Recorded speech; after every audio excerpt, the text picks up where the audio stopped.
Hello, I'm Dapper Dan Gavoston, and I own every issue of Amazing Spider-Man, including the annuals, which definitely count. And I'm mischievous Mark Ginocchio, and I own every issue of Amazing Spider-Man. But Dan and all of your little acolytes out there who support your propaganda, the annuals don't count. Well, acolytes, we just have to keep trying harder. Welcome, everybody, to the Amazing Spider Talk, the show where two fans and collectors uncover the strange, fun, and fascinating history of the Spider-Man comic universe.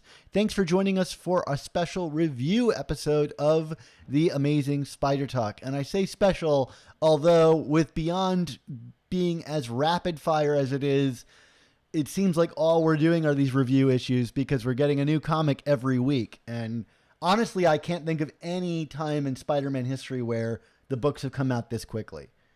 Yeah, well, certainly not the main title for sure. I mean, they said initially triple ship, but I guess triple ship means every week. There's only 3 weeks in a month. I don't know. Anyway, if you want to swing along with us on our journey through Spidey's past, present, and future, subscribe to Amazing Spider Talk on your favorite podcast app. Every other week, we put out a mainline episode of our flagship show, and sprinkled in between, or every week, we review new comics as well as interview some of the greatest Spider-Man creators of yesterday and today. This is the perfect time to start listening. Today on the show, Dan and I are going to be talking about Amazing Spider-Man Volume 5, Number 92, entitled Beyond, Chapter 18. This issue was written by Kelly Thompson and Jed MacKay, with pencils and inks from Sara Pichelli, Fran Galán, and José Carlos Silva. Colors by Brian Reber, a cover by Arthur Adams and Alejandro Sanchez Rodriguez, and of course, letters by VC's Joe Caramagna. This issue was first released on March 9th, 2022. Dan, why don't you start us off by just telling us what happened? What did we read about? All right, Mark, I'll give it a shot. So here's my summary of Amazing Spider-Man Volume 5, Number 92. The Lizard is free from behind Door Z and immediately attacks Spider-Man and Misty Knight. But Colleen Wing counters by dismembering him, only for his arms to immediately grow back. Is this actually Dr. Curt Connors? They ask themselves as they retreat to safety. It's there that they find a contained Michael Morbius, who, for some reason, has his arm grown back, maybe just in time for the movie. The Lizard outside must be a combination of the Lizard and Morbius's DNA.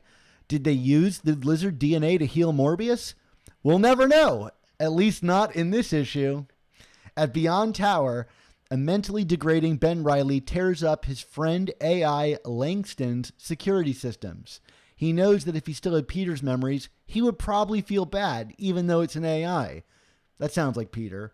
But he is happy that he doesn't, because it means he can tear through Beyond's security without remorse. Maxine is tipped off to Ben's attack on Beyond as she quickly scrubs all evidence of Beyond's actions. Morbius then wakes up, revealing that his earlier actions were caused by Beyond's experimentations on him. The Lizard stops banging on the door of the shelter, and Peter, Misty, and Colleen decide in Scooby-Doo fashion to split up, with the former going over to Ben and the other two women going after the Lizard. We won't get to the conclusion of that story until number 92.BEY, because it couldn't be so simple or narratively complete, now could it? I mean, we have to make sure issue 900 lines up perfectly with August 60th anniversary so we can sell a ton of issues and capitalize on the synergy there instead of actually telling good stories or planning out something satisfying in the meantime. Right? Dan, that sounds like editorializing. You're supposed to be giving me a synopsis. Oh, sorry. Continue. Sorry. I got a little carried away there. Just kind of, sometimes I get into these trances and editorial's thoughts just come out of my mouth and I just don't know what to do about it. So I apologize. I will get back to the summary. So here we go. Back to the summary.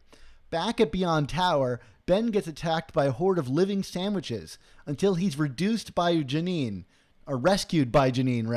who personally I thought was headed to Staten Island. I guess her intuition stopped her, which, good call. Janine expresses that she's ready to go back on the run with Ben. like the good old days in the lost years. Meanwhile, Maxine frees Marcus so that he can protect her from Ben. Ben and Janine decide to split up, with Janine going after Marcus as Ben seeks to demolish the building. They kiss goodbye, with Ben declaring that his memories of Janine will help him discern right from wrong. And with that, he's off to confront Maxine. And with that, I'm done with my summary and some editorial channeling of Amazing Spider-Man Volume 5, number 92. Dan, splendid job again. Let's get into it. Let's start, if we can, with the tone of this comic, because I felt like that was something that we really kind of hit upon in our last review of issue 91. I felt that at least this comic was a little less absurd in some of its visual and narrative jokes than the last one, but not that much less absurd. I mean, and I saw that like this was, it was Kelly Thompson was the plot and Jed MacKay was the script. So and Jed is, his work has been, I feel like, a highlight on the Beyond arc so far. So I do wonder if maybe he toned down some of the silliness and added some, I don't know, a little more meaning to the text here than what we would have gotten if this was a strict Kelly Thompson script and plots. But overall, man, like, what can we say about Kelly Thompson and her turn at Beyond right now? Because it seems to not be terribly great, to be kind. Well, the kind of like moved into that realm. Like, to me, Kelly Thompson, now that she's kind of done on this book, to me, she felt like the least team player, so to speak, of the bunch of writers that we've gotten on this. I mean, I would say like her and Cody Ziegler feel kind of like the most different than the Zeb Wells led stuff, where I would say like Jed MacKay and Patrick Gleason fall kind of comfortably in. Saladin Ahmed kind of seems like his stuff was just so forgettable. It also felt, I think he'd rather write Miles. Yeah, I guess so. Yeah. And I guess the hospital issue just feels so bizarre that I guess I would lump him in with the Kelly Thompsons. But what sets her aside to me is that like she seems to be like kind of writing her own stuff.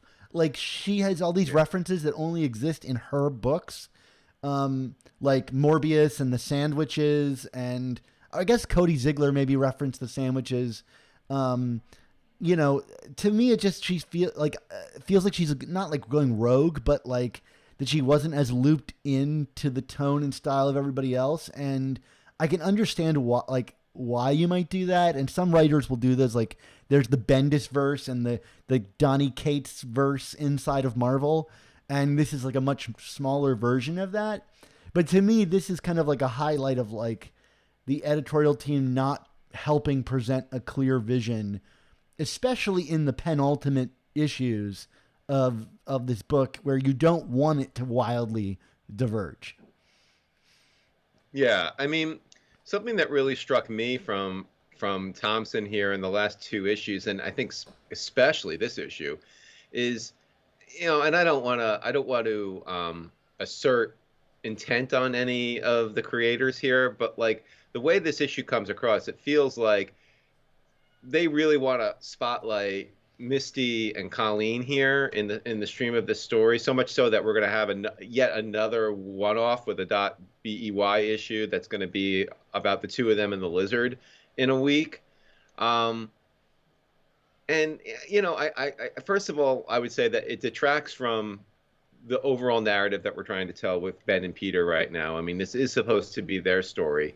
But like even more kind of confusing to me is I don't feel like those two characters, meaning Colleen and Misty, they come off that great in these comics, especially this one. Again, like Colleen is just like flat out unlikable, or maybe it's just the dumb jokes that get assigned to her in this story. Like the stuff with like calling Morbius Mike and like, I'm Dr. Moore. No, I'm going to call you Mike. And it's like, okay, like, am I supposed to be like, am I laughing at this? Or like, am I supposed to just like want to punch her in the face? Because like it's just really obnoxious to me that you know these are the quote unquote heroes, and it's like I said, it's not even like good banter or like you know smart banter. It's just like I'm gonna call you Mike, you know, Yeah. like okay, um, and even like the stuff with the lizard, like you know, I know there was confusion initially, like is this actually Dr. Kurt Connors?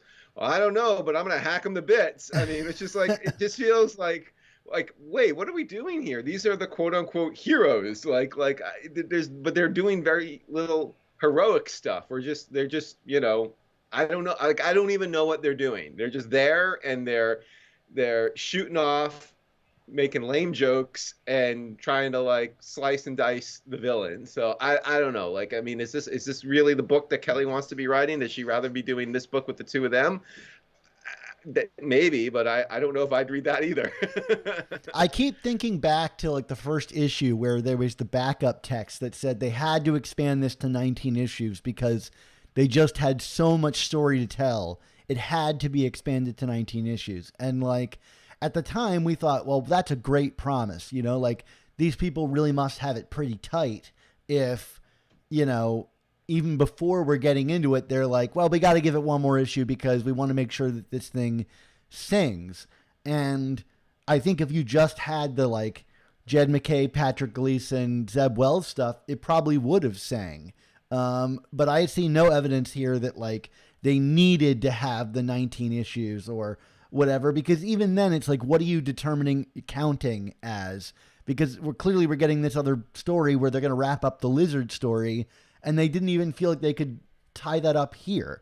So it doesn't service anybody. And then it gets back to my kind of like comment, which we can lean into a little bit later in this discussion, which is clearly this thing is padding us to get us to 900 at the exact right time.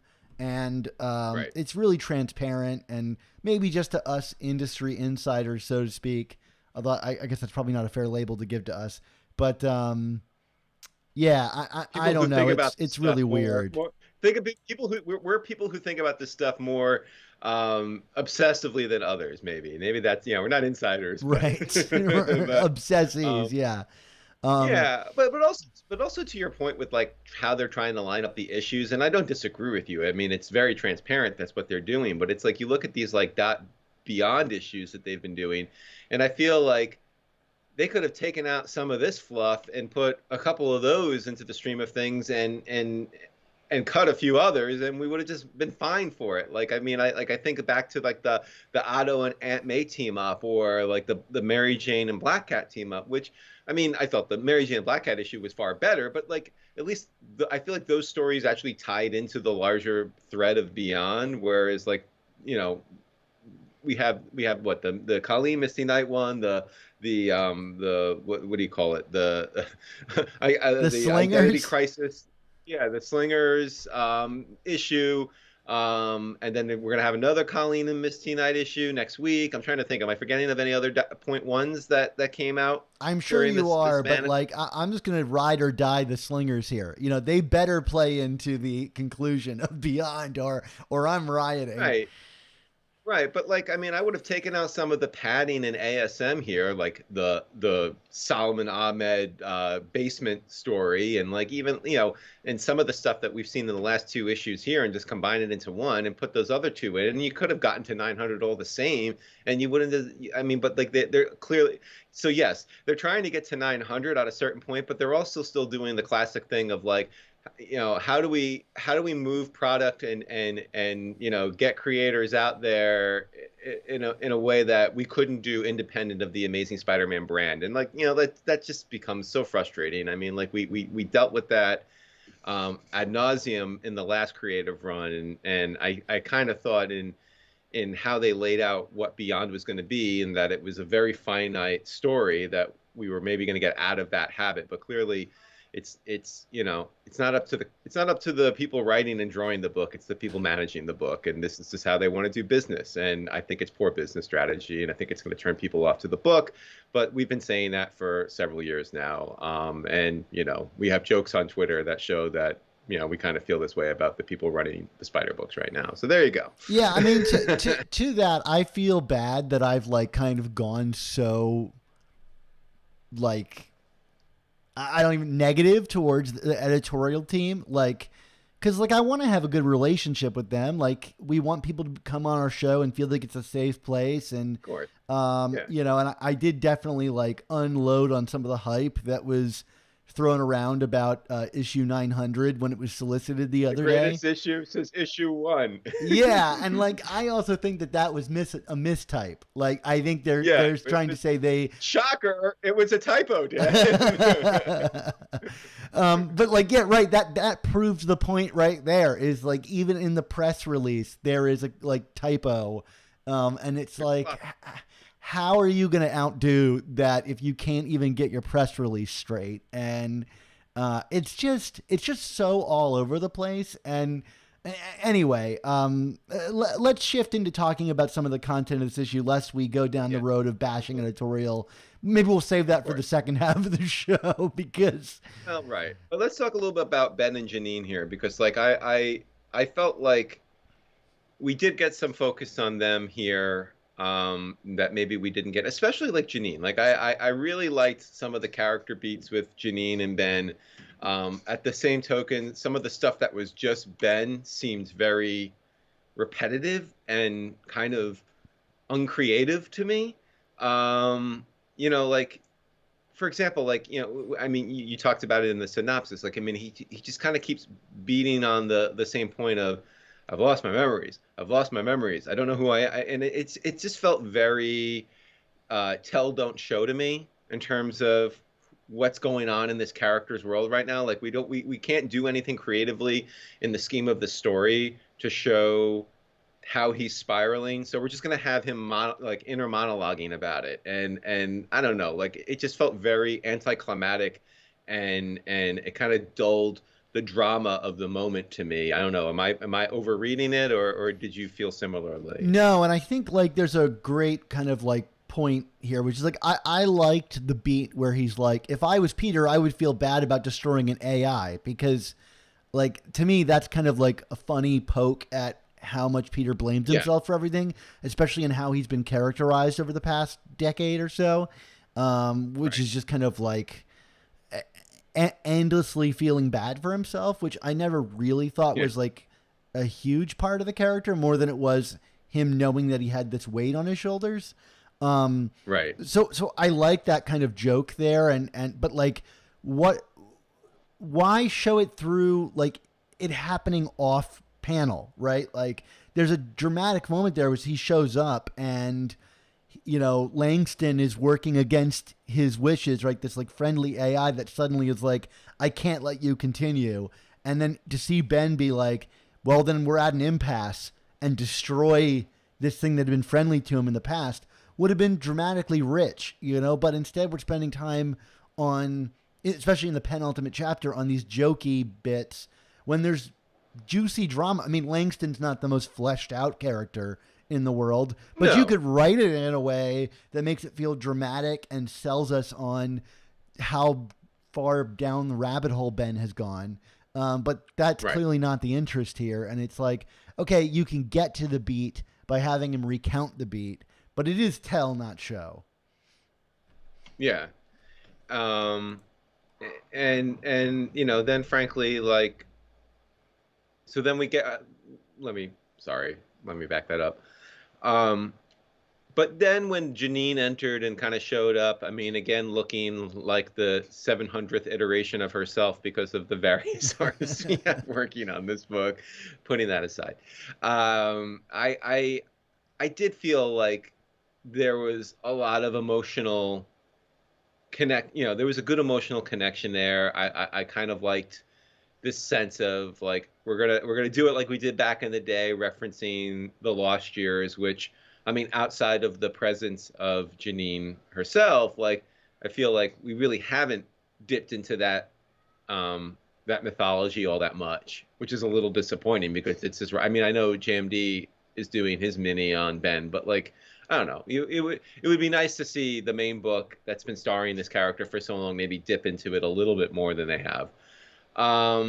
and I don't know, like it really felt authentic to me, and like I kind of felt the stakes, maybe to the point where, and I'm not, this is not a prediction, but like there was this one point between the two characters where like I was really it kind of like struck me as like that moment in a movie where like a character is like, oh, I'm gonna be around forever, and we're best buds, and then like turns around and like dies in like a hail of gunfire, you know what I mean, like, or falls off the side of a cliff or something, or gets hit by a car, it feels to me like they're setting up something very tragic for Janine, because it feels like that's Ben's last tethering to the real world. Maybe I'm actually creating good stakes drama in a way that they're not right now with Ben, because it just seems very kind of up in the air what they want to do with Ben in the terms of this story. But like, I don't know, like were you getting like fridging bells and whistles for Janine that like she was going to meet a Gwen Stacy end, or do you feel like I'm like overreacting here? Oh man, well I didn't think about it in the time because I think I just don't want to go there. Like it's just not my Yeah. desire for this story. Yeah. So, but now that you're saying it, it's like, yeah, that does make sense to create some drama there. I mean, I'll say I kind of like didn't really get why they split up and she went after Marcus. I mean, yeah, they don't want him to die, but like if I were Ben, it seemed like I don't think that the character really would let her go. Like this guy just Yeah. is talking about how he is not tethered to his morality anymore, except for through Janine. I feel like he wouldn't let her go run off and do that. Like it just seems like a weird decision for the character. So you might be right. And to your point about like these scenes kind of working, the emotional core there I liked. I love the line where she says like about like we're gonna go back on the run again, and that's just us, and I liked that beat a lot. I thought that was really nice. It's the standard like they're together and they kiss, and that's kind of all we're getting out of them. But at least there's some kind of like acknowledgement of the kind of arc that we're going through, which is they've realized that this is not the place for them, and they are going to have to go back to their old status quo. I mean, I guess part of the reason why I bring this up is kind of like that. It's more of that thing of, are you getting me to like these two characters together just to kick me in the nether regions about it? Kind of like what we did with like the Gibbon during Last Hunt and stuff like that. You know what I mean? Like it's a seems to be a common trick again of this current regime of storytelling in these comics to like kind of like build somebody up just so they can actually make the, because prior to this I don't feel like they did a lot of work with Janine and Ben. They were just kind of, she was just kind of there, and it seems like in the last couple of issues they're finally giving her stuff to do and giving her agency and giving, again, going back to the core of, who is this person and why is she important and what's the history here? And it's like, to me, it would just feel kind of cheap to do that just to pull the rug out from people. But we'll see what happens in the last issue. I mean, it's not even entirely new to this regime. I mean, I think back to like early Dan Slott run under Whacker. It was, if you want to bring drama into the book, you kill someone, and that was a real go-to for Dan Slott. So, I think I mean, we're not like reinventing the wheel here to say that like death in Marvel has lacked its punch for quite some time. Of course. I mean, of course it can still work. Like I thought Marla Jameson's death actually meant something. Yeah. But that's probably about the last one that I felt very strongly about. I would agree with that, especially when like half the characters came back in Clone Conspiracy anyway, and are still apparently running around. Can't keep track Dan, of them. Why don't we digress for a bit and talk about the Slack? Yeah, take it away, Mark. Well, hundreds of listeners like you hang out in our community of Spider-Man fans on Slack. The amazing Spider Slack community is absolutely free to join, and you can jump into active conversations with awesome people about collecting, conventions, movies, new comics, old comics, and more. Yeah, I hang out in the Slack every day. And this week there's been a lot of discussion about like Devil's Reign as it's starting to wrap up. Mark, have you been reading Devil's Reign? I have not read the most recent issue, but I am 4 issues into it, so almost there, Yeah, almost up to I'm speed. digging it so far. I think it's a little messy and kind of a retread of Civil War, but it's got some fun Yeah, stuff. I don't know that I love the inclusion of Doctor Octopus and his multiversal selves. It seems like a little bit of a weird grafted on part to the story, as you would right. say, with a rivet gun. But it's still a fun story at its heart, and it's always good to see the Kingpin and Matt Murdock kind of coming to blows. So, Yep. and like we said before, I think the Daredevil community and the Spider-Man community are often one and the same. So you can come into our Slack and join us to talk about Spider-Man and Daredevil and all things comic. If you want to, there's a link in the description and it will guide you there to sign up and be a part of it. It's totally free and there's hundreds of us in there and it's a lot of fun. So we hope you come and check out our Slack. Yeah, awesome. All right, Dan, let's talk a little bit about the art, which I mean, again, kind of like last issue. I think you can kind of cut and paste some of our feedback. Like we got multiple people on this supporting Pichelli who clearly just couldn't pull it off by herself, and it shows. This is just this is not one of the more attractive looking books of this run. And again, like I like Pichelli's stuff. I love what she did with Miles Morales, but like this is not leaving like a good taste in my mouth about Sara Pichelli on Spider-Man, and I don't know how to resolve that. I mean, outside of like I don't know, like just like we said last time, find artists who can work in these deadlines. I guess that's what it boils down to. Yeah. I mean, it seems to be a real challenge for the editorial team to keep like a stable of people that can deliver on their expectations. And I mean, it's tough because like we're tough because we're the world's biggest hypocrites, which is to say, like, if we don't like the book, we keep buying it, and so long as they're rewarded for kind of doing a slapdash job, but we're also in the business of getting people to read the comics so they listen to our show and so on and so forth. But it's also hard to judge some of these other artists like Fran Galán. Like, you have to imagine what Fran's deadline was like, Yeah. and so It's like clean up these pages like yesterday. right, yeah. So it's like, congrats, you're doing Amazing Spider-Man, but also like do it the fastest job you've ever done. At least, Right. like, again, we don't know the story behind this, but you've been reading this consistently enough, you can kind of like peer behind the corner here. And then like if you look at like the BEY issue 92.BEY, it's insane in terms of contributors. Like, not only are there again 3 artists, but you've got like, I believe on that book, Kelly Thompson, Jed MacKay, and Zeb Wells writing in that book. And it's like, did they push Kelly Thompson, and Jed MacKay too far and have to go back to all the way to Zeb? Right. I don't really know, but it's like, it seems like, again, editorial is having to hodgepodge these things together. And how about just not? Like, we don't need a book Yeah. every week. Like, how about you just don't? I don't really understand like what the struggle is here. And our expectations and optimism from the beginning of this Beyond, we called, pointing into the stands and saying, if it were to fail, this is how it would fail. And I think we're seeing that happening here, even though I've kind of largely enjoyed Beyond as a thing.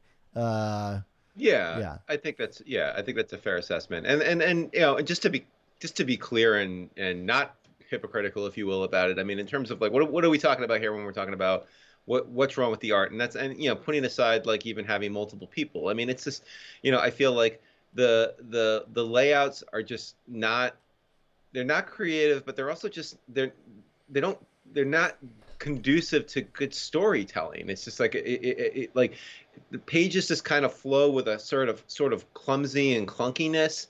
that like you're not getting obviously with a Gleason issue or even like Bagley, who I know is known for just working fast, but I feel like at least he tells a clear story. Like I keep thinking back to like the Lizard fight, and like I don't know, like it's three people fighting this like kind of monster mutant lizard thing, and yet it seemed very unclear to me where the action was at points, like and then at one point, like you had the scene where Misty is shouting for Colleen, and then they have like the go to dot, you got to check this out next issue in the Dot Beyond issue because we can't possibly disrupt our flow to 900 in your immortal words.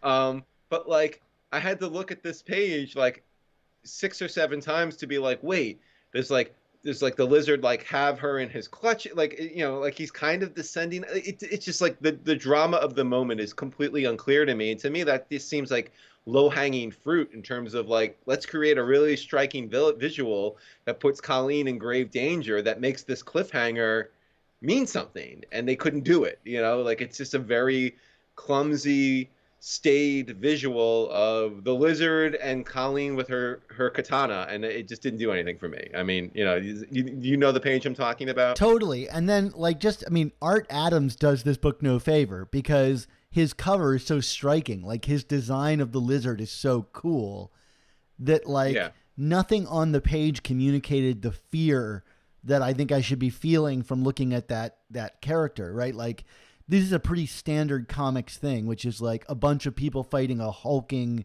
giant, and none of that, like the size of the lizard seems to change page to page, but never really like enough that I was terrified of this creature in the way that the cover does. And, cover art is always, well, not always better than interior art, but it's allowed to, have a whole page to command your attention and grab you off the shelves. But, it's a pretty harsh reality from like that beautiful, striking, scary cover to what we see on the inside with the lizard. It's not a design for the character that I want to see myself return to. So yeah. So speaking of the lizard, I did want to talk a little bit, and again, like we could probably cut and paste some of our criticism about the status quo of the lizard from our last episode, but specifically to this issue here. I mean, first off, I thought it was very bizarre that like Peter was just kind of cool with the Daughters of the Dragon, like, hacking away at whatever form of the lizard this is. I mean, like, it's not, they kind of make it unclear whether, is it Connors? Is it not Connors? Is, like, what is this? Well, like, what are they fighting? And like, they're just going at it and like hacking his limbs off and stuff like that. And it's like, oh, is he going to regenerate? Oh, he does, which by the way, like was also kind of like, like they seem to like be like, oh, he's regenerating. I guess it is the lizard. I'm like, wait, what? Like it was just so confusing to me. Like so what if he didn't and you killed him? Was like, would speaking of Peter and his guilt, would he have been okay with that? Right. Peter has often put himself, I mean, in the way of the lizard and others hurting him to keep him safe. And the kind of Connors-ness of it all, I guess we'll wait till the .BEY issue to find out like what exactly happened there, and unless this is truly just keep punting this ball down the field, and we'll never really find out what's going on there because they're not sure. We got a mini series coming out. Right. Misty and Colleen fight the lizard. No, there we go. Yeah, keep it going. How long can you do it? I just like, to me, the biggest thing is like, I don't know why you need a BEY issue to wrap it up. Like, this is the main story. This is Amazing Spider-Man proper. Like, why spend 2 issues setting this up and only to not resolve it other than to sell another $3 or $4 comic? I just think it's really frustrating. Like, you mean to tell me that there's going to be something so compelling in 92.BEY, or there was something so compelling in this issue that they couldn't reveal what's going on there? I think it's frustrating to me, and it's greedy and the worst of comics business practices.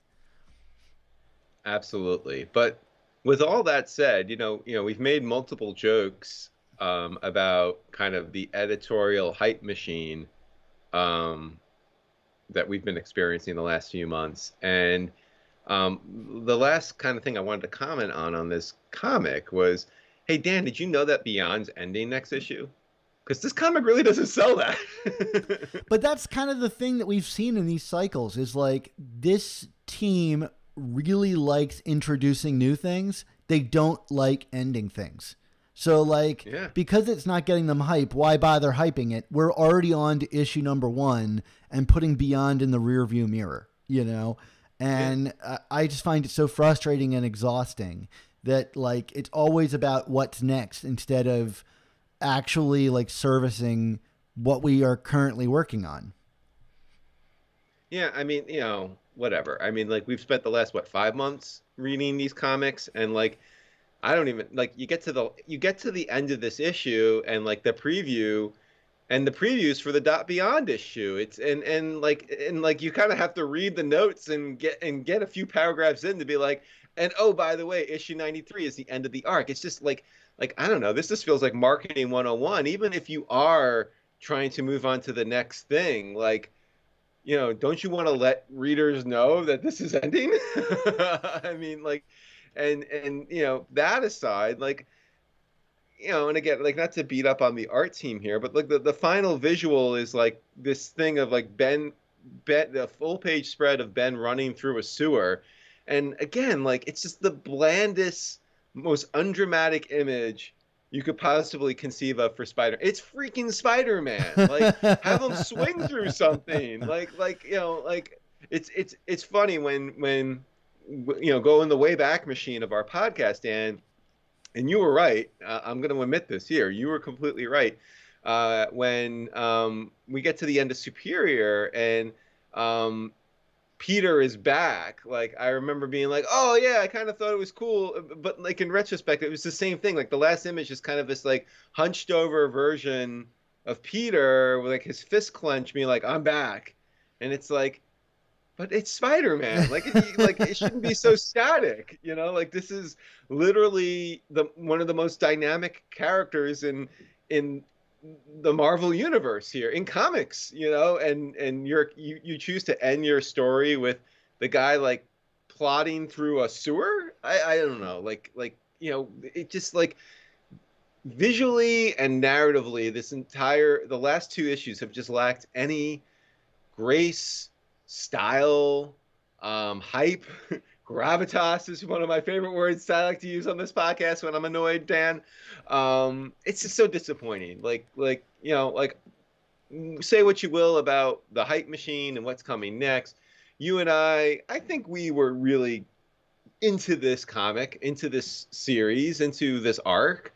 I wanted to, like, I still, even with the disappointment of these last 2 issues, I still am interested to see what happens, how this all wraps up, because I'm a Spider-Man fan, and I like to honor a long game of a story. But like, come on, guys, you got to do better in like getting me ready for it. You know, like it's I don't know, like it just seems so silly to me. Like I'm like yelling at them to market to me better, and they won't. I mean, I also think that like my hope remains because I think Zeb Wells will pull it off, right? Like I can ignore this because I know it's not the A team, so to speak. Although I think Kelly Thompson is considered one of Marvel's top writers at the moment. Heck, she won an Eisner last year, you know, for best, you know, series or whatever.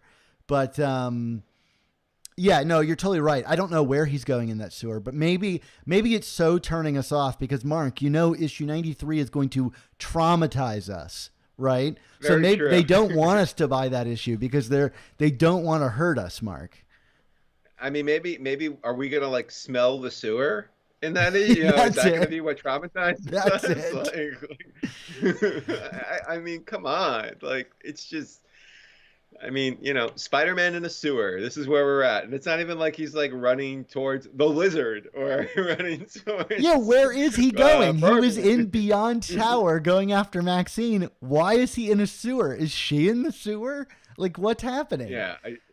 Yeah, it's bizarre, and you know, like, you know, again, like we're 2 fans. I shouldn't be screaming into our virtual void here to be like, hype me up more, please, instead of talking about the greatest story ever told, which is clearly Amazing Spider-Man issue #1, the pinnacle of comics. Yeah.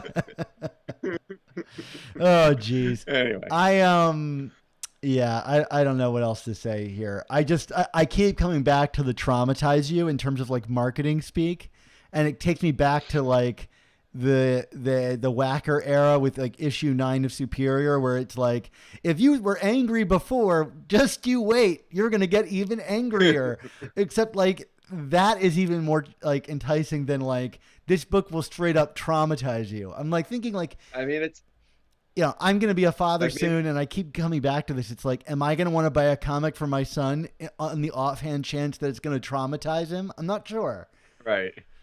I mean, it's like maybe they could just like maybe the cover that cover of the 2 Spider-Man fighting that I keep coming back to is a false flag, and what the actual cover of '93 is going to be like an homage to the National Lampoon magazine of like the gun to the dog's head. Like, if you don't buy this comic, we're going to kill this dog, and that will traumatize you.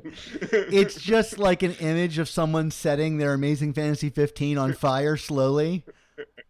And we're all like, no! Except that would only traumatize you and me. Well, no, it wouldn't only traumatize us, but only hardcore collectors would actually like really like go down the drain with that. I don't know if the vast majority of people who read Spider-Man every week, God, I can't believe it's every week, would feel that kind of level of pain for something like that. But whatever. Well, Mark, speaking of traumatizing us, do you want to talk about the grade for this comic? Well, what did we give the last one? Was it a D? I think it was a D minus. I think you were the one that like soured us to a D minus. Okay, I'm gonna say this is a D plus because again there were some moments that I enjoyed. I also I didn't mention this earlier on, but I also enjoy the fact that this will hopefully be the last time I have to talk about talking sandwiches in a Spider-Man comic, so points for that. But yeah, so D plus for me. What about you? Yeah, I feel weird giving this one a D plus because I was thinking the same thing, because like it is sloppier, at least in terms of its like creative like input, like 3 artists and 2 writers versus 2 artists and 1 writer. But like It was a swerve in the right direction, which maybe puts us very clearly in the like writers over artists camp. But like when you're working with so little, I'll take the little bit that I can get. And I liked some of the writing in this book. So that's kind of where I'm at too. So for me, yes, I'm going D plus as well. Well, unlike Marvel's or the Spider Office, Dan, I will say from our fans, the next time they hear from us, it will be reviewing the last issue or the last chapter of Beyond. So we'll have to see how it all ends. I'm maybe excited. I'm definitely excited. I enjoyed every Zeb Wells issue, and we're getting like a double-sized issue with what I've been told is all Patrick Gleason art. So like, oh, beautiful. Okay. I can ignore these enough like to know that I think they're going to do a stellar job closing this out. I hope. I have bet on worse bets than this, I think. Well, wait until we find out that the mastermind of this whole thing was Gabrielle Stacy. Sorry. Well, all of our listeners are just like, no, why would you even say that, Mark? Yeah. Well, hey, that's the end of our review. But if you did find this show entertaining and valuable enough to not like cancel us for Mark's suggestion about Gabrielle Stacy, it would do us a real big favor to you recommend Amazing Spider Talk to a friend or even 5 friends. That would be great. That's more friends than I have. Mark seems to be my only friend at this point. He's the only one who will entertain my ramblings about Spider-Man. But and if you want to be like more than just a friend to our show, why not become a member to our Patreon?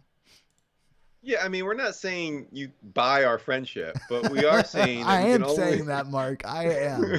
Well, I'm trying to dull that edge, Dan. I just want to say we can only bring you this content with the support of our Patreon members.